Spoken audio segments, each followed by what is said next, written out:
네, 이어서 이만기 UA 교육평가연구소장과 100일 앞으로 다가온 수능 어떻게 준비해야 할지 이야기 나눠보겠습니다. 소장님 어서 오세요. 안녕하세요.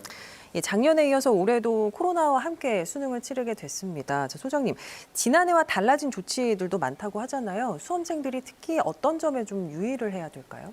수험생이 크게 유의할 것은 별로 없다고 생각이 되는데 중요한 그렇습니까? 사실은 9월 중순까지 감염을 막기 위해서 예방 접종을 합니다. 예. 접종에 꼭 참여를 해줘야 되고 그렇죠. 두 번째는 지난해와는 달리 유리 칸막이를 올해는 설치하지 않습니다. 그래서 마스크를 벗고 대화가 가능한 예. 점심시간에만 종이로 된 삼면 칸막이를 쓰는 것, 이 정도가 다른 것이고요. 나머지는 지난해와 대동소이하게 실시가 될 것 같습니다. 예, 그러니까 시험 중에는 칸막이가 설치가 안 되니까 그나마 조금은 나은 여건에서 시험을 볼 수가 그렇습니다. 있겠네요. 지난해 같은 경우는 그것 때문에 시험지 넘기는데 불편이 예. 많았거든요. 근데 올해 같은 경우는 마스크를 쓰고 대화를 하지 않고 전부 다 앞면만 보고 있으니까 예, 예. 칸막이가 필요 없다고 생각이 되는 것이죠. 자, 그리고 올해는 처음으로 문이과 통합 수능으로 치러진다고 하는데 이런 변화가 수험생 입장에서는 조금은 혼란스러울 수도 있겠고요. 또 문과생이 상대적으로 불리하다 이런 분석도 나오고 있더라고요.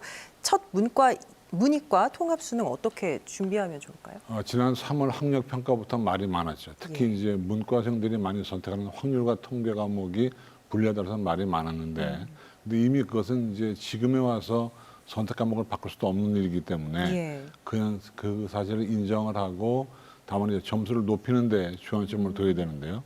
특히 공통과 선택 과목에 있어서 특히 공통 과목 쪽에 배점이 높습니다. 그렇기 때문에 수험생들은 유불리를 따지지 말고 예. 일단 자기가 선택한 과목에 대해서 특히 그 과목의 공통 과목을 열심히 해주는 것이 바람직하다라고 생각이 되고요.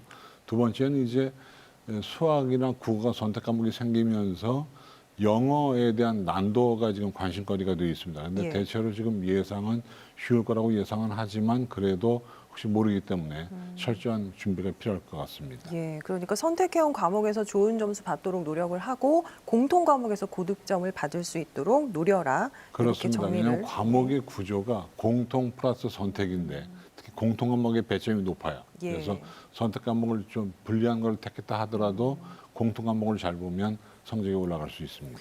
예, 코로나 상황 때문에 대학에서도 비대면 수업을 많이 하다 보니까 네. 대학생들도 전에 비해서 시간이 좀 생겼고요. 그래서 소위 코로나발 반수 재수생이 늘면서 N수생 응시자가 이번에 최대를 기록할 거다. 이런 전망까지 나오고 있습니다. 고3 재학생들은 학습 양을 늘리는 방법으로 대비를 해야 될까요? 어떨까요? 졸업생은 이제 애당초 재수를 택한 재수생이 있고 9월 정도부터 들어온 반수생이 있는데 원래 반수생들의 성적이 좋거든요. 예. 그들이 이제 작년보다 늘 거라는 예상이 있는데 재학생 입장에서는 다른 도리가 없습니다.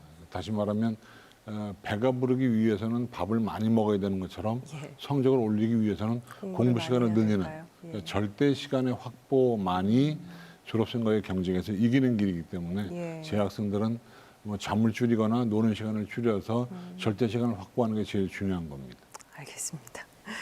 자, 수능 이 100일이라는 게 상징적인 것도 있지만 실제로도 참 중요한 그런 시기잖아요. 남은 기간 학습 전략 어떻게 세우면 좋을지 또 마음가짐은 어떻게 하는 게 좀 그나마 도움이 될 수 있을지 좀 마지막으로 말씀 부탁드릴게요. 축구는 후반전부터가 재밌지 않습니까? 예. 입시도 후반전이 중요한데 지금이 후반전입니다. 그래서 최상위권이나 상위권 수험생들은 킬러 문항을 중심으로 해서 틀리지 않도록 노력을 하는 것이고 중위권 수험생은 준 킬러 문항에 대한 대비가 필요하고 하위권 학생들은 아직도 개념 정리가 안 됐기 때문에 개념을 정립해서 나가는데 공이 뭐 어떤 성적대든지 간에 지금부터는 모의고사 위주의 주 1, 2회 정도의 모의고사 문제를 풀어나가는 것이 제일 좋은 전략이라 생각이 되고요. 예. 또 반드시 거기에 EBS 교재에 대한 학습은 반드시 필요한 겁니다.